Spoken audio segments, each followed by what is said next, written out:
নবী সাল্লাল্লাহু আলাইহি ওয়াসাল্লাম প্রথমে নিজের পরিবারের মধ্যে দাওয়াত দিলেন, আত্মীয় স্বজনের মধ্যে দাওয়াত দিলেন, তারপর মক্কায় প্রকাশ্যে দাওয়াত দিলেন। কুরাইশ দাওয়াত প্রত্যাখ্যান করলো।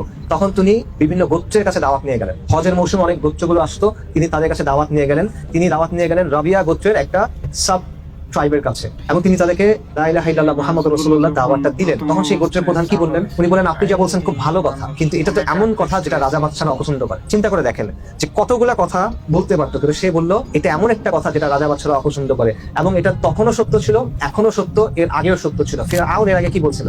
আনা রাব্বুকুমুল আলা। ফিরআউন প্রথমে এটা বলছিল যে আমি তো সর্বোচ্চ রব। সে তার কওমকে ডেকে কি বলছিল? ওয়ানাদা ফিরআউনু ফি কওমিহি ইয়া কওমি আলাইসা লি মুলকু মিসর। মিসরের রাজত্ব কি আমার না? ফিরআউন কি এটা মনে করতো যে দুনিয়া সে তৈরি করছে? ফিরআউন কি এটা মনে করতো যে নীল নদ, লোহিত সাগর এগুলো সে তৈরি করছে? এগুলো তো তার জন্মের আগে থেকে আছে, এটা তো সে মনে করে লাভ নাই। তাহলে সে নিজেকে কোন অর্থে রব বলতেছে? সে বলতেছে এই মিশরের রাজত্ব কি আমার না? এই মিশরের তলদেশ দিয়ে যে নদী প্রভাবিত হচ্ছে এটা কি আমরা না? তোমরা কি দেখতেছো না?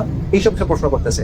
অর্থাৎ তার রাজত্বের গর্বের কারণে সে মানতে পারতেছে না মুসা আলাইহিস সালামের দাওয়াতটা। নমরুদের কথা চিন্তা করেন। নমরুদকে আল্লাহ আযজা ওয়া জাল দুনিয়াতে রাজত্ব দিয়েছিলেন, রাইট? ইতিহাসে যাদের বড় বড় রাজত্ব দেওয়া হয়েছে তাদের মধ্যে নমরুদ একজন।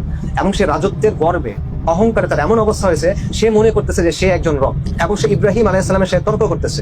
ইব্রাহিম আলাইহিস সালাম তাকে বলতেছেন যে আমার রব আল্লাহ, যিনি জীবন দেন এবং মৃত্যু দেন। তখন নমরুদ কি করছে? সে তার বন্দিশালা থেকে দুজন মানুষকে নিয়ে আসছে, একজনকে মেরে ফেলছে, আরেকজনকে ছেড়ে দিচ্ছে। তারপর সে বলছে, দেখো আমিও জীবন দিতে পারি, আমিও মৃত্যু দিতে পারি। ননসেন্সিক্যাল একটা আর্গুমেন্ট। ইব্রাহিম আলাইহিস সালাম তর্ক করেন নাই। তিনি বলছেন, আমার আল্লাহ সূর্যকে পূর্ব দিক থেকে উদিত করেন, তুমি পশ্চিম দিক থেকে উদয় করো। ফাবুহিতাল্লাযী কাফারা, কাফের হতভম্ব হয়ে গেছে। আনআনসারেবল কোয়েশ্চেন, এমন চ্যালেঞ্জ যেটার কোনো জবাব নাই। কিন্তু নমরুদের এই যে অধ্যত্ত, এটা কেন? তার রাজত্বের কারণে। নমরুদ কি জানে না যে সে জন্ম নিতে পারে না? সে তো জানে। সে জীবনে কোনো জীবিত কিছু তৈরি করছে? করে নাই তো।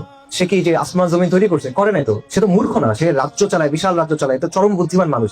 কিন্তু সে তার কিবরের জন্য এটা বুঝতেছে না। এই জিনিসটা দেখেন, যখনই এই রাজা যারা শাসন যারা করে, যারা কর্তৃত্ব দাবি করে, যারা ডোমিনিয়ন দাবি করে, যারা রাজত্ব দাবি করে এবং একচ্ছত্র আনুগত্য মানুষের কাছে দাবি করে, এরা কখনো লা ইলাহা ইল্লাল্লাহ মুহাম্মাদুর রাসূলুল্লাহ মানতে পারে না। এটা নমরুদ পারে নাই, ফিরআউন পারে নাই, কুরাইশও পারে নাই, এখনো পারে না।